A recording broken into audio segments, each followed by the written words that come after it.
Price lord. ಈ ದಿನದ ದೇವರ ವಾಕ್ಯ ಮತ್ತಾಯನ ಬರೆದ ಸುವಾರ್ತೆ 7ನೇ ಅಧ್ಯಾಯ 13-14 ವಾಕ್ಯ. ಇಕ್ಕಟ್ಟಾದ ಬಾಗಿಲಿಂದ ಒಳಕ್ಕೆ ಹೋಗಿರಿ, ನಾಶಕ್ಕೆ ಹೋಗುವ ಬಾಗಿಲು ದೊಡ್ಡದು, ದಾರಿಯು ಅಗಲವು, ಅದರಲ್ಲಿ ಹೋಗುವವರು ಬಹುಜನ.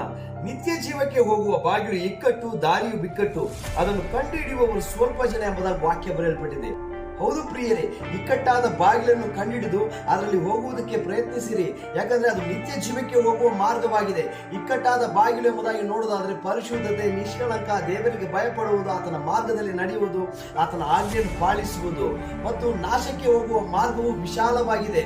ಅದೇನಂದ್ರೆ ಲೋಕಕ್ಕೆ ಸಂಬಂಧಪಟ್ಟಿದ್ದು, ಹಣ, ಆಸ್ತಿ, ಆಡಂಬರ ಮತ್ತು ಎಲ್ಲಾ ವಿಧವಾದ ಒಂದು ಮನಸ್ಸು ಬಂದಂತೆ ಜೀವಿಸುವ ಒಂದು ಕಾರ್ಯವಾಗಿದೆ ಪ್ರಿಯರೇ. ಹಾಗಾದ್ರೆ ಐಶ್ವರ್ಯವಂತನು ಪರಲೋಕಕ್ಕೆ ಹೋಗಕ್ಕಾಗಲ್ಲ ಅಂತಿದ್ರೆ ಅಬ್ರಹಾಮನೇ ಹೋಗಕ್ಕಾಗ್ತಿರ್ಲಿಲ್ಲ ಪ್ರಿಯರೇ. ನಾನು ಅದೆಲ್ಲ ಹೇಳ್ತಾ ಇರೋದು ನೀವು ದುಡಿರಿ, ಕಷ್ಟಪಟ್ಟು ಏನಾದ್ರು ಮಾಡಿ, ಆದ್ರೆ ಎಲ್ಲದರಲ್ಲೂ ದೇವರಿಗೆ ಭಯಪಟ್ಟು ಪರಿಶುದ್ಧರಾಗಿ